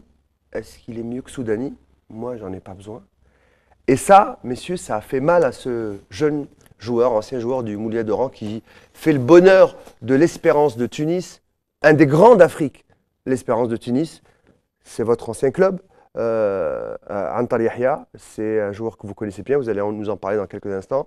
Il y a l'équipe de Dzaïr, en l'occurrence Sofiane Belkbir et également Walid Mellel ont fait le déplacement à Tunis. Ils sont partis voir justement l'attaquant de l'Espérance de Tunis. Tout de suite, reportage exclusif à l'EST de CRTV.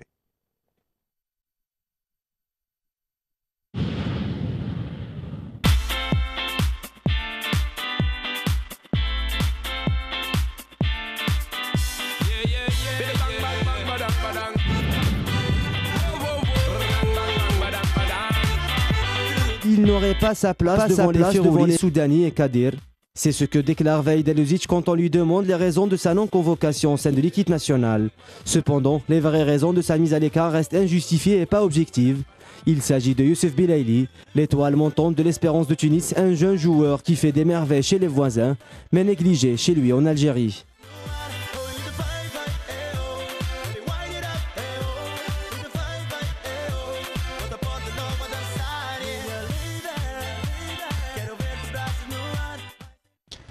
راهي نظن لونترينر دار غلطه من حكى كيما هاك باسكو جوار جان صغير نورمالمون تحفزه باش يلعب وتعطيه لا شونس. انا ما عطانيش لا شونس تاعي ومتني بهادو الجواره. نرد عليه انا نقول عطيني لا شونس تاعي وتمك تشوف بلي. Lors de l'exercice précédent, Vahid Halilovic avait clairement signifié qu'il ne comptait pas sur lui, mais le joueur ne s'est pas découragé. Il a décroché une place de titulaire au sein d'un des clubs les plus puissants d'Afrique, tout pour taper dans l'œil du sélectionneur en vain.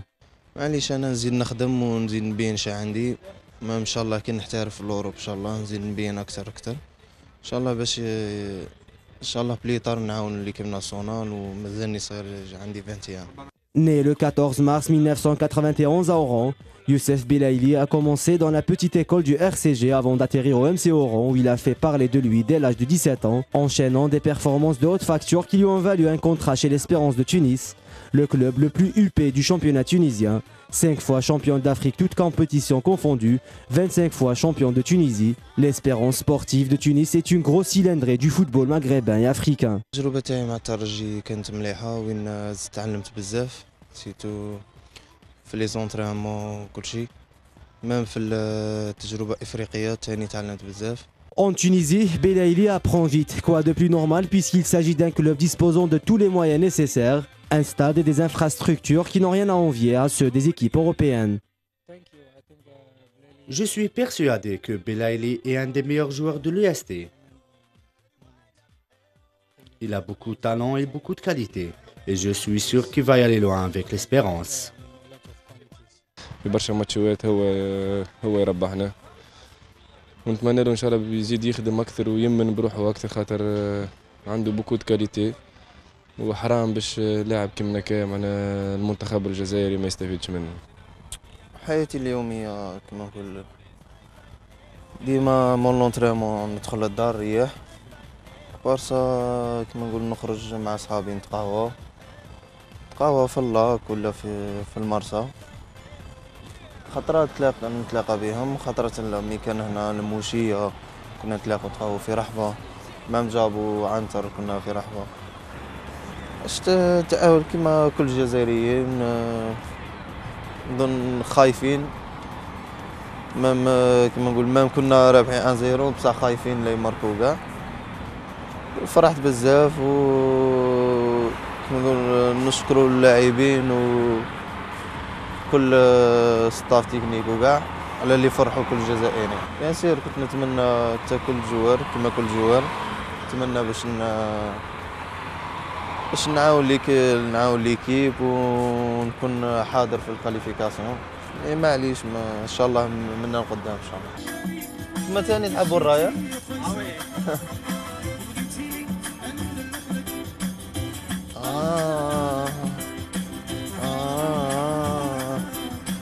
Au moment où les portes de son pays se referment, Belaïli a été officiellement approché par la fédération tunisienne qui lui a proposé la nationalité tunisienne, un clin d'œil ou un message aux dirigeants de l'équipe nationale algérienne. Mais Belaïli a refusé catégoriquement, préférant attendre un signe de coach Vahid.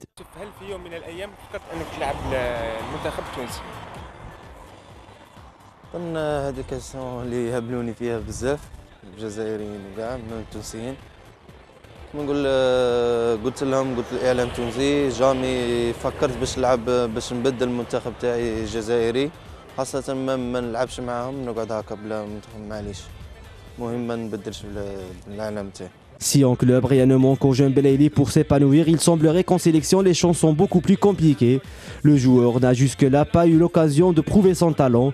Pire, le sélectionneur national a maintes reprises écarté l'idée de le convoquer, usant de déclarations qui n'ont bien évidemment pas plu aux joueurs. Belaïli semble très affecté par les propos de coach Vahid à son encontre.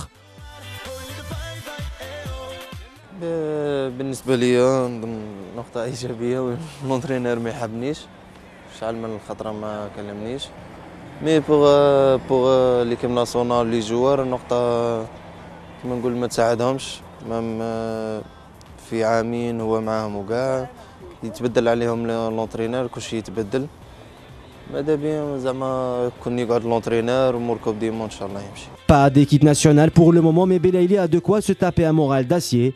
Il est courtisé par plusieurs clubs de Ligue 1 française à l'image de Toulouse, Nantes et Montpellier. Ce sont là d'autres signes forts qui prouveraient que les raisons de sa mise à l'écart en sélection ne sont sûrement pas d'ordre technique.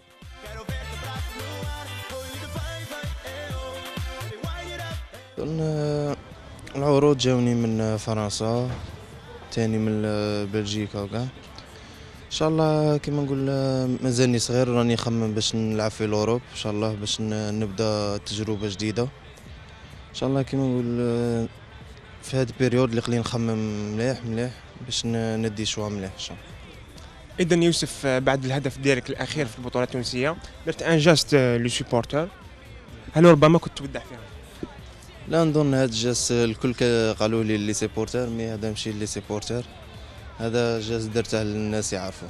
لحقنا نهاية الحوار نشكرك على الاستضافة تاعنا في تونس ونتمنى لك التوفيق في المشوار الكروي تاعك واصل امتاع جمهور الترجي والجمهور الجزائري خلال كلمة الختام. نشكركم بزاف ونشكر دزاير تي في ومرحبا بكم في اي وقت عندي هنا.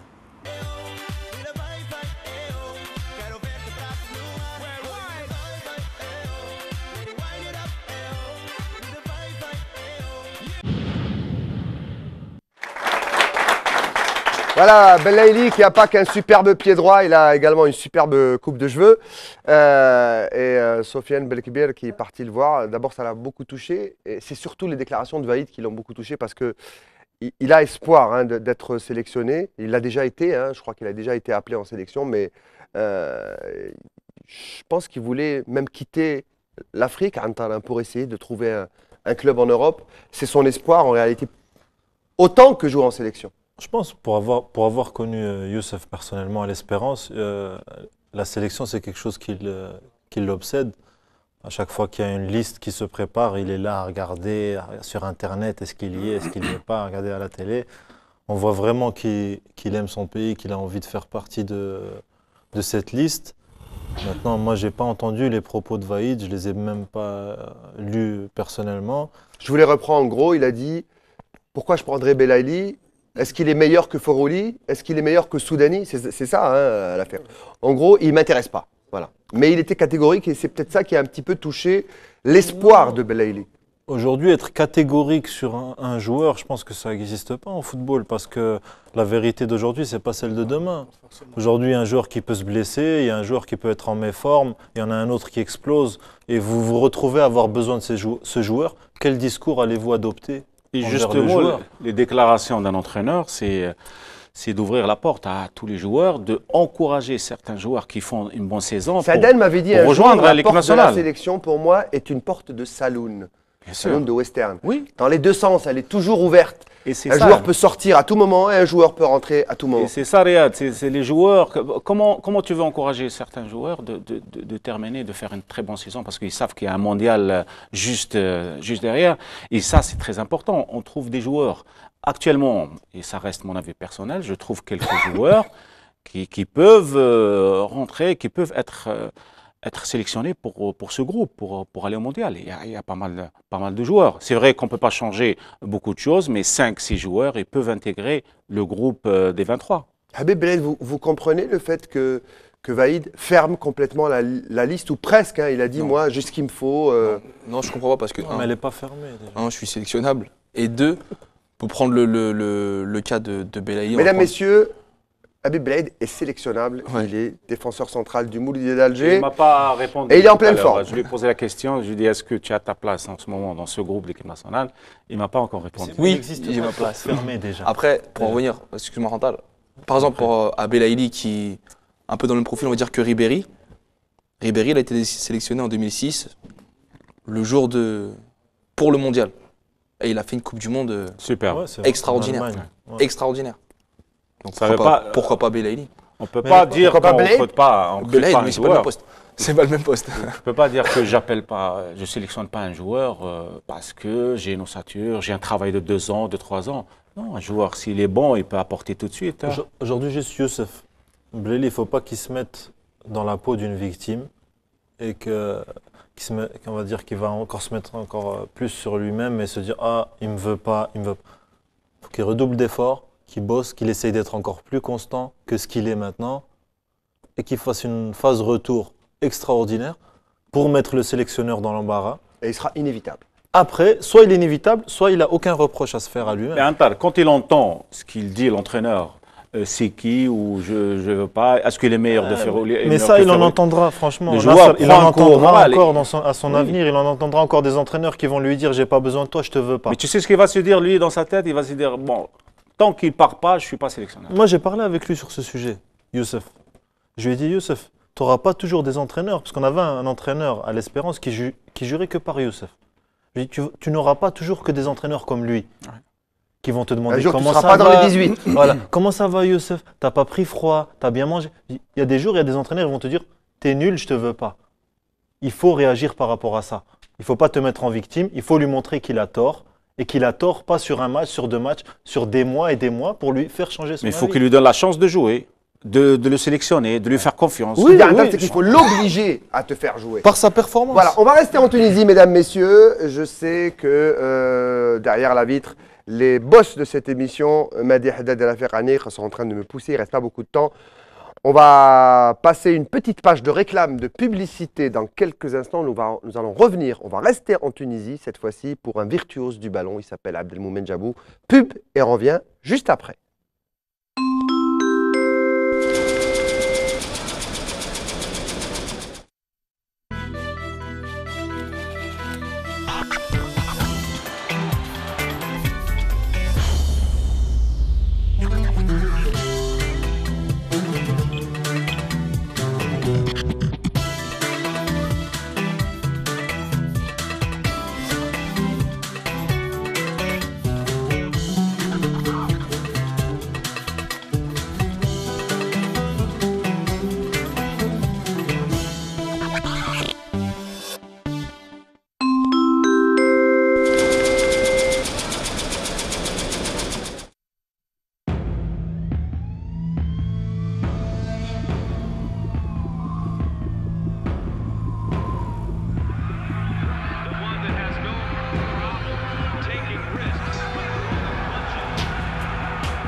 سواء كنت بطل صنفك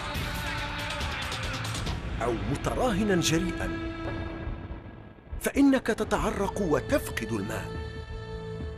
أزرو يوفر لك الماء والأملاح المعدنية لإعادة التميز لجسمك بصورة فعالة. أزرو مشروب للجهد. أزرو في ثوب الأبطال.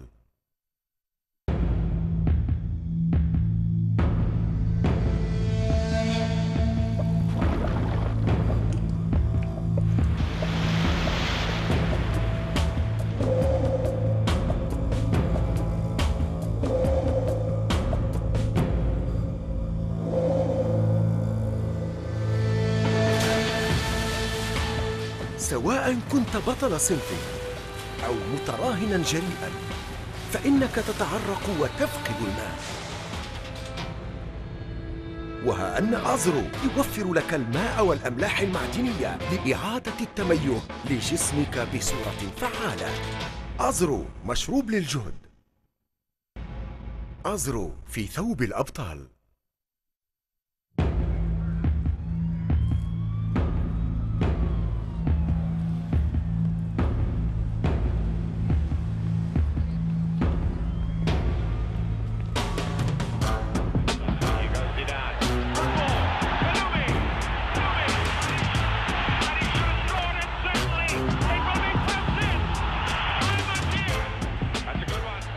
سواء كنت بطل صنفك أو متراهنا جريئا فإنك تتعرق وتفقد الماء. وها أن أزرو يوفر لك الماء والأملاح المعدنية لإعادة التميز لجسمك بصورة فعالة. أزرو مشروب للجهد. أزرو في ثوب الأبطال.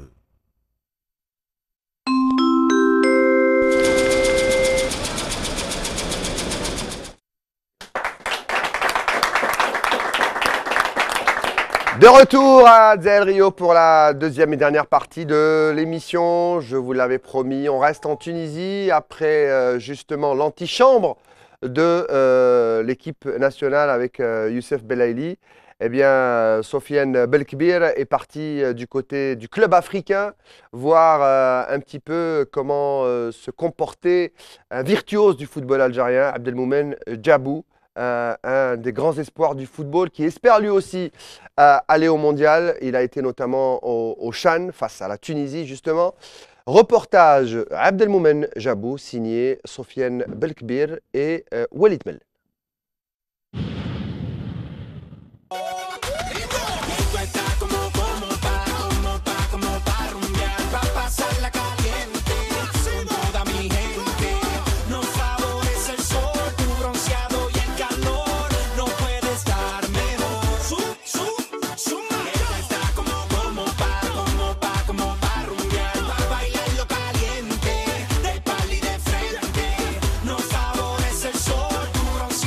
Élu meilleur joueur étranger du championnat tunisien avec 44% des voix, loin devant Youssef Belaïli qui a récolté 9% héritant d'un pied gauche magique. Il a séduit les amoureux du ballon rond. Cela lui a valu le surnom du Messi algérien. Il s'agit de la coqueluche du club africain Abdelmoumen Djabou. C'est un joueur qui peut faire la différence pour l'équipe. Il a une action individuelle, beaucoup de technique. C'est un joueur avec de créativité et on a besoin de joueurs comme ça pour l'équipe. Et quand l'équipe ne marche pas, c'est toujours une solution pour mettre un joueur. On commence avec Djabou pour faire la différence. Les blessures ont souvent été son pire cauchemar durant sa jeune carrière, ce qui l'a empêché de faire valoir son grand talent de technicien. مرحبا بكم في تونس وبالنسبه للاصابه تاعي جاتني في لاديكتور كنت ديجا لعبت 2 ماتش وانا بليسي بها وفي الماتش الاخر هذا اللي لعبناه ما قدرتش نكمل فاهم خرجت وعطاني الطبيب تاعنا عطاني 4 جور روبو واليوم ان شاء الله ريبرونيت. Cependant, le natif de Sétif a réussi à dépasser cet obstacle grâce à son caractère de combattant, ce qui l'amène jusqu'en équipe nationale en novembre 2010, où il a honoré sa première sélection face au Luxembourg. Djabou sera par la suite le meilleur joueur des Verts olympiques lors du Chan 2011. اكيد جابوا قدم لنا اضافه كبيره من الموسم اللي فات. انا نعرفه من قبل يعني لعب معنا في الشان في السودان وقت هزينا احنا لعبنا لهم ديمي فينال وماركنا بونتو اكسترا اوردينير. لاعب كبير عنده برشا مؤهلات وفرحنا له وفرحنا للجزائر كي مشات كوب دي موند سورتو هو باش يلعب كوب دي موند.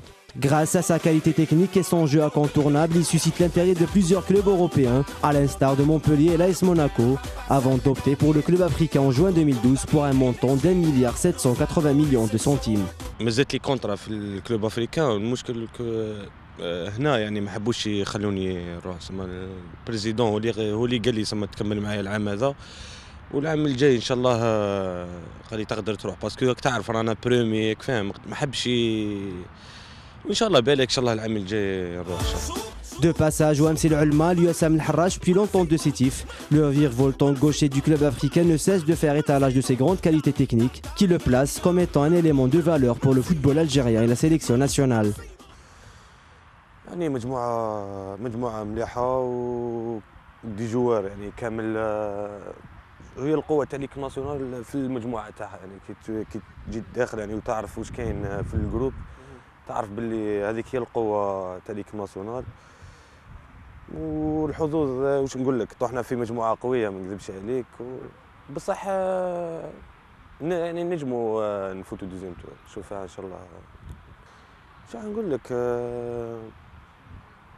الاولى هي الخدمه باسكو عندنا ديجا ستاج قبل ما نروح لكوب دي مود هذاك هو فما لازم نخدموا بيان باسكو نعرفوا باللي مجموعه قويه ونعرفوا باللي احنا نلعبوا مع منتخبات قويه وش غنقول لك ان شاء الله نتكلم في الدوزيام تور.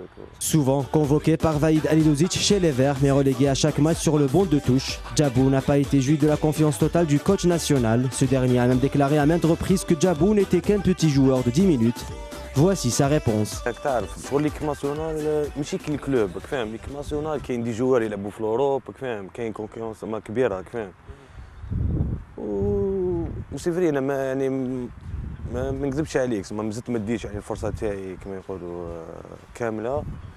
ان شاء الله بالك ان شاء الله قبل لا كوب دي موند ان شاء الله باسكو راك تعرف كل شيء يجي بالخدمه.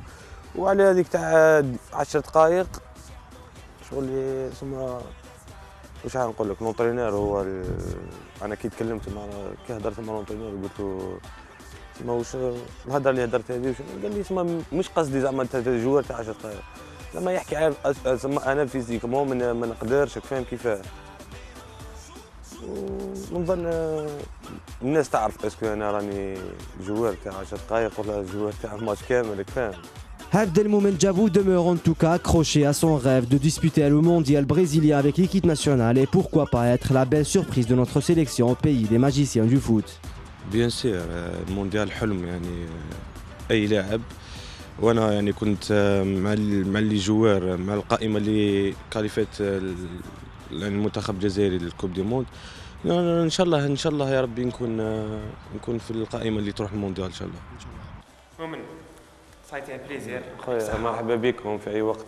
يعطيكم الصحه اللي جيتوا زرتوني ومرحبا بكم.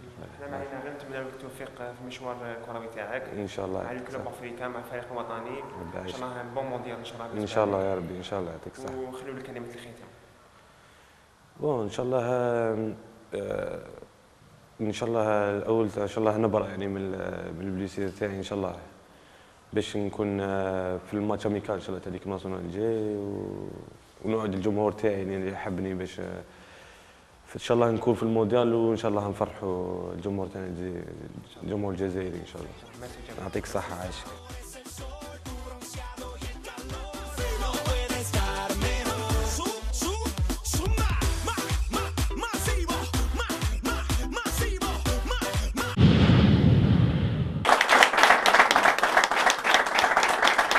Un reportage signé Sofiane Belkbir et Walid Mellal, notre équipe qui a trouvé justement Abdelmoumene Djabou de retour de blessure, hein, qui effectuait pratiquement son retour à l'entraînement.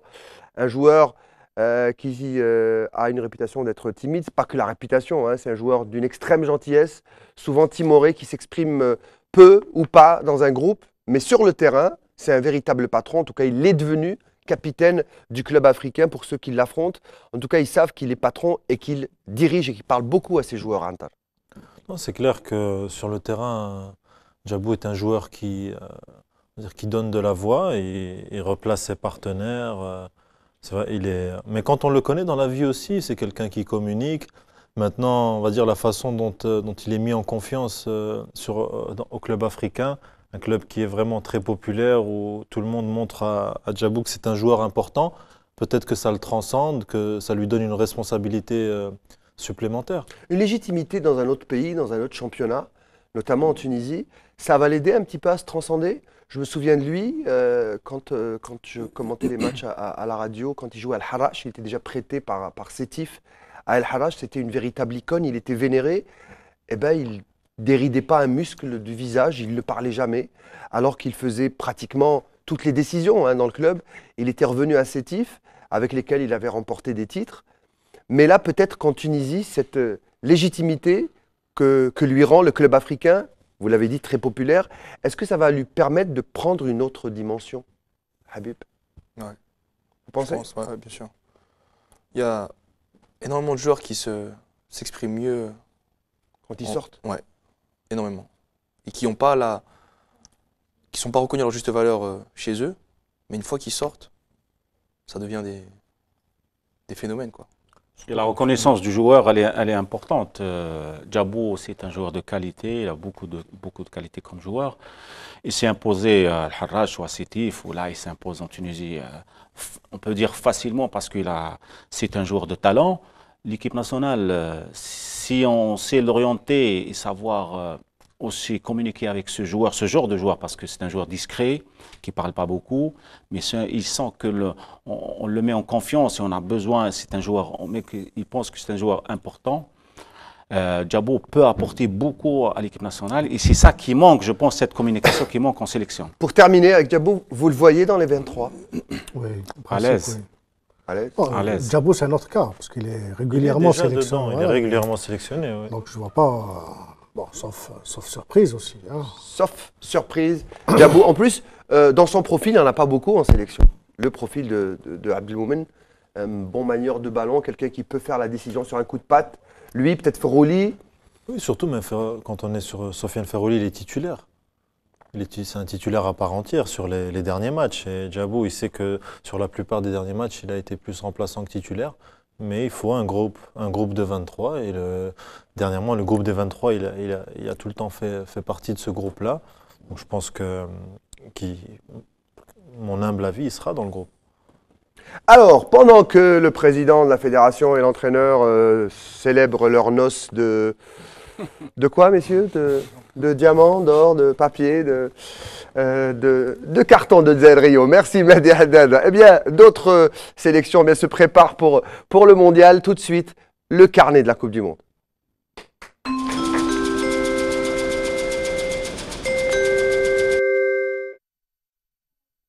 Le carnet de la Coupe du Monde préparé par Mohamed Aberkan. On ouvre notre carnet du mondial avec la colère du président de la Fédération internationale de football, Joseph Sepp Blatter, envers le comité d'organisation de la Coupe du Monde et le retard dans la livraison des stades. Le Brésil vient de prendre conscience de ce que c'est d'organiser un mondial. Il a commencé beaucoup trop tard. C'est le pays le plus en retard depuis que je suis à la tête de la FIFA, explique le Suisse dans les colonnes du quotidien suisse 24 heures. À 6 mois du coup d'envoi du rendez-vous planétaire, le Brésil est attendu au tournant. Passons aux nouvelles des prochains adversaires des Verts et commençons par la Belgique où la Fédération royale veut prolonger le contrat de son sélectionneur Marc Wilmotte qui doit rendre une réponse avant le départ pour le Brésil prévu le 10 juin. Petit souci dans le plan de préparation des Diables Rouges et le staff technique qui partage son temps entre la recherche d'un sparring partner intéressant et quête du lieu adéquat pour le stage. La Fédération planche sur l'organisation d'un match amical le 6 ou le 7 juin face à un adversaire au style de jeu comparable à celui de l'Algérie, probablement la sélection tunisienne. Avant cette date, les Diables Rouges affronteront le Luxembourg à Bruxelles. Le stage souhaité par Wilmotte en Suède est incertain et la Belgique pourrait se rabattre sur la région des Alpes. Moins de soucis pour les Asiatiques sud-coréens où tout est ficelé d'ici le mondial et peut-être plus. La sélection de la Corée du Sud a entamé un premier stage aux États-Unis depuis hier et ce jusqu'au 2 février avec au programme 3 matchs amicaux, le Costa Rica le 25 janvier, le Mexique le 29 et enfin les États-Unis le 1er février. Le staff technique a prévu aussi un match amical pour le 5 mars prochain contre un adversaire européen qui reste à désigner. Les Tigres asiatiques font le forcing pour le retour de l'ancien mancunien Ji-Sung Park après sa décision de mettre un terme à sa carrière internationale.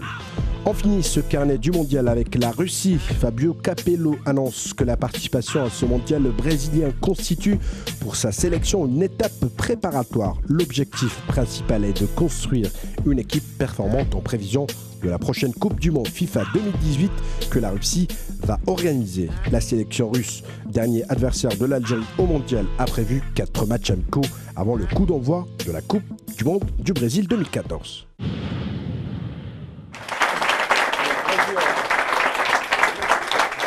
Voilà donc les équipes qui affûtent leurs armes à quelques 6 mois du début de cette Coupe du Monde. La Russie, la Corée du Sud et la Belgique. La Belgique qui, en de ce début d'année 2014, a déjà choisi son quartier général, comme l'a fait d'ailleurs la Fédération algérienne de football. Si la Fédération locale a envoyé des émissaires, la Fédération royale belge, elle, a envoyé le boss de la sélection des Diables Rouges. C'est Marc Wilmotte. On va le voir dans ces images. C'est lui, sur le site officiel de la Fédération belge, qui fait, pour les Belges, pour les supporters, une visite guidée du quartier général de donc cet hôtel, ce grand palace, du côté de São Paulo. C'est la même ville où sera l'équipe nationale. On va regarder quelques images. Visite guidée du sélectionneur belge. Ici, on va vous montrer tout l'espace que l'on a et on va vous faire une petite visite guidée. Comme ça, vous savez dans quelle installation on va pouvoir se préparer et essayer de faire la meilleure Coupe du Monde possible. Donc, suivez-moi. Donc, tout simplement, nous allons maintenant emprunter un léger chemin, environ à 200 mètres de l'hôtel.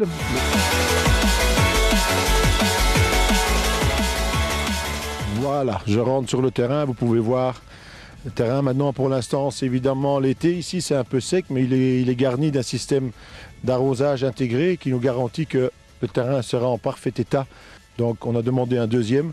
Deuxième est déjà semé là à côté. Alors, nous aurons évidemment cette petite cahute que vous voyez là. Ça, ce sera désigné pour le matériel qui devra directement être imposé là-bas. Comme ça, on n'a pas à prendre les chaussures et tout ce qui s'ensuit. Donc, beaucoup plus facile à pouvoir intégrer pendant 3-4 semaines où tous les entraînements se passeront ici. Et à côté de vous, il y aura un local pour la presse où il y aura une tente qui sera mise avec Internet, Wi-Fi, tout ce qui s'ensuit pour que les médias puissent bien travailler et surtout vous renseigner. Voici la salle, très spacieuse, beaucoup d'appareils pour renforcer tout ce qui est épaules, quadriceps, ischio. On peut regarder, on a une vue impeccable pour pouvoir bien travailler. Tous les appareils sont donc, on a fait un cadastre de tous les poids qu'il y a, comme ça on va venir avec notre propre matériel, ceux qui n'ont pas, mais c'est déjà une salle qui est très complète. Voici cette petite piscine qui nous permet, quand on a des blessés, vous savez qu'on doit avancer progressivement avec des joueurs et là ils peuvent commencer à faire leur rééducation d'abord dans le bassin, dans le grand et après en salle de muscu et puis ils vont dehors faire un footing de 3-4 km, là on verra tout ça étape par étape. Voici deux salles de jeu qui vont être aménagées ici, voilà, vous pouvez voir. Il y a aussi une très grande salle qui, elle, va servir pour tout ce qui est le secrétariat avec tout ce qui est Internet, tout ce qui est photocopieuse, tout ce qu'on a besoin. Et voici l'endroit principal pour moi, où on pourra regarder les matchs en direct. On pourra faire tout le scouting qui est avec la salle de vidéo, très importante pour nous, pour les théories d'avant-match, tout ça pour être ensemble, pour regarder les matchs et pour faire tout ce qui est la théorie et les analyses d'Herman Lancer sur l'adversaire, et puis pour ma théorie à moi-même. Donc voilà, je vous venais de découvrir tout ce qui va faire notre petit monde au niveau de la Coupe du Monde. Voilà donc le guide d'un jour, Marc Wilmots. Vous pouvez applaudir, mesdames, messieurs. C'était le sélectionneur belge qui, tout simplement, vous l'avez dit tout à l'heure pendant le sujet, l'affaire Habib, qui a mis sur son Twitter cette vidéo où il fait découvrir à tous les supporters belges où va vivre et évoluer pendant 10 jours, 15 jours, peut-être plus, la sélection des Diables Rouges, où on a tout visité. Il n'y a rien à cacher. C'est important. Comme vous l'avez dit, messieurs, la vérité, c'est sur le terrain en réalité. Oui. Et puis Nassar. Je t'en prie. La communication, elle est importante, comme il vient de le dire. Et ça, c'est le peuple sportif qui regarde, leur équipe nationale où elle va se préparer, le centre de préparation. Le mondial, c'est quelque chose de très important pour que la Belgique représente bien leur pays. Et c'est la moindre des choses de faire connaissance avec le public.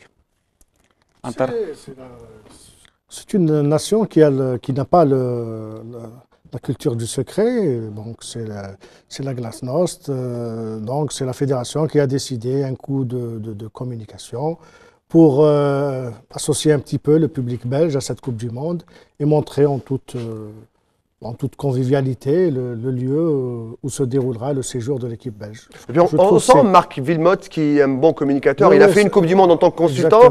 Manie le micro, il connaît. Hein. C'est aussi un politicien. Il a été sénateur, cet homme-là. Donc c'est quelqu'un qui sait communiquer. Il maîtrise la communication et je suppose qu'il fait la même chose avec ses joueurs et avec la presse belge. Même Vaïd va nous faire la visite guidée. Vaïd va nous la faire. Nassar, reste tranquille. Voilà, on arrive à la fin de cette émission, mesdames, messieurs. Mais on ne finira pas sans rendre hommage à un grand joueur, grand footballeur, grand patriote et également un grand défenseur. Défenseur, quand je parle de défenseur de la cause algérienne et défenseur dans le foot. Il avait votre poste. Vous savez de qui je parle, c'est du grand Zitouni qui nous a quittés et on va lui rendre hommage d'abord dans ce sujet et on revient juste après pour la fin de l'émission. Le football national est en deuil après la perte de l'une de ses légendes, Mustapha Zitouni, ancien joueur de la glorieuse équipe du FLN, décédé samedi passé à l'âge de 85 ans. يعني هو ذاك الوقت في 1958 هو اللي كان في الشهرة وفي القيمة كما راكم تسمعوا اليوم على زيدان كما قال دي ستيفانو قال له راني نلعب في حب يديه معاه للريال قال له راني نلعب في الفريق المخير في العالم هو فريق جبهة التحرير الوطني علاش خاطر راني نلعب على بلاد. La disparition de ce défenseur central qui faisait partie des meilleurs à ce poste du football français et même mondial, les années 50 remet en mémoire un glorieux épisode de l'histoire du football national et celui de tout un pays et toute une patrie. Lorsqu'il décida héroïquement avec ses autres compatriotes de quitter le championnat français pour répondre à l'appel du FLN et former la première équipe algérienne en pleine guerre de libération. Né à Alger un certain 19 octobre 1928, Zitouni débuta sa carrière à Saint-Eugène, Bollorine actuellement. Son talent, sa classe et sa rigueur sur le terrain a fait saliver les meilleurs clubs de l'Hexagone. Il atterrira au sein du Stade français avant de rejoindre l'AS Cannes en 1953, puis l'AS Monaco l'année d'après. لعب مشهور دي ستيفانو مهاجم ما كاش اللي يقدر له ومصطفى زيتوني زيروه كما يلزم البارك دي برانس وين كان 50,000 متفرج يصفقوا على مصطفى زيتوني. Zitouni s'imposa comme l'un des meilleurs du championnat. Il fut sélectionné à 4 reprises en équipe de France, mais son aventure et sa carrière prendra une nouvelle tournure lors de l'hiver 1958, lorsqu'il décida avec d'autres joueurs algériens de tout laisser tomber, une participation même à la Coupe du Monde, organisée la même année en Suède, pour rejoindre l'équipe du FLN à Tunis. Une décision qui brisa sa carrière, mais fera de lui une vraie légende de l'histoire de l'Algérie. Il termine sa carrière de joueur en 1967 au RC Cuba. Après plusieurs sélections avec les Verts, Monsieur Football s'est éteint à Nice, dans le sud de la France, loin de sa patrie, mais son nom restera gravé à jamais dans l'histoire nationale. Il a perdu un grand footballeur, un patriote et un pont de son histoire.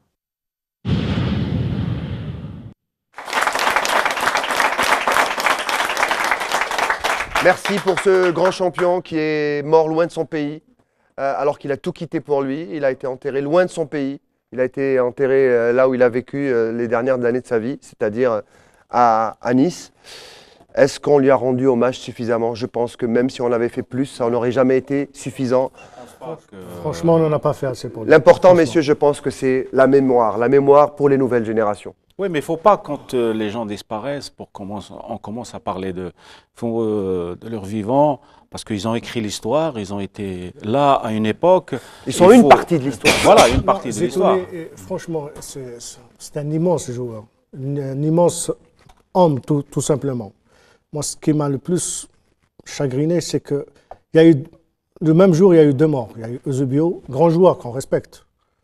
Je pense qu'il y a eu beaucoup plus de papier, de parlotte sur Eusebio que sur Zitouni. Il y a eu un match de Super Coupe d'Algérie qui s'est joué juste après la mort de Mustapha Zitouni. Une minute de silence. Il n'y a pas eu de minute de silence. Ouais. La moindre des choses, c'était, moi je voyais la chose, c'est-à-dire les 2 capitaines rentrant avec le portrait de Zitouni, une minute de silence pour associer tout le... Parce que, bon, c'est vrai qu'il faut le rappeler pour les générations futures, mais comment le rappeler? C'est avec ces gestes comme ça. J'ose espérer que la fédération va se rattraper pour les journées à venir. Vous savez, c'est une éducation, ça. Que ça soit pour nous, il y a des peuples qui luttent contre l'oubli. Je ne parle pas que dans le football ou pour les générations. Et quelques peuples avec exagération. Il y a des peuples, c'est vrai, qui luttent contre l'oubli à chaque occasion qui se présente à eux, ils ne la ratent pas. Nous, avec des générations comme M. Zitouni ou des générations qui ont participé avec l'équipe du FLN, on ne leur rendra jamais assez hommage. Parce que quand on voit les histoires qu'il y a aujourd'hui, quand on voit les joueurs et les messieurs qu'il y avait à l'époque, peu importe ce qu'on fait, on ne leur rendra jamais hommage. Moi, ce que je peux dire, c'est juste qu'il faut aussi qu'on lutte contre l'oubli. Pour ces hommes-là, pour ces générations-là, il faut qu'on lutte contre l'oubli. Justement, c'est pour ça qu'on a une association qui lutte contre ça On a fait pas mal de joueurs, de Bahman, Kedou, Zarga, tous ces joueurs vivants ou disparus. On fait des matchs justement pour le et souvent, on a celles qui ont des fins de vie difficiles. Bien sûr. Et le public est là, présent. Hein. À chaque événement, ils sont là. Hein. Moi, je viens jouer. Voilà. Je viendrai bien jouer, sûr. Je t'inviterai à la prochaine occasion. On organisera tout ça. Voilà, on me crie dans l'oreillette, mesdames et messieurs. Ça, c'est la télévision. Merci. Habib Belhaïd, je sais que vous êtes fatigué, entraînement du Mouloudia, vous êtes resté tard ce soir. Merci beaucoup de votre gentillesse d'avoir été là. Ouais. Merci messieurs, merci Nassar, merci Antar, merci Rafiq Habibé, merci à toute l'équipe, tous les caméramans autour de moi, l'équipe technique. Voilà, salut, c'est Mehdi Haddad, Rafiq Anir également. Merci à tous, merci au public, merci aux élèves du lycée sportif de Draria qui a veillé très tard avec nous ce soir. Merci à vous d'avoir fait ce vol avec nous. Prochain rendez-vous très vite ce mois de janvier, vers la fin du mois, encore un autre trip, un autre voyage vers Rio en attendant ce fameux match du 17 juin face à la Belgique. Pourquoi pas passer au deuxième tour? Nous, ici, on est presque tous persuadés qu'on passera au deuxième tour. Yak Vaïd, mais assurez-vous, on va le convaincre. Merci à tous de votre fidélité. Bonsoir. À très bientôt.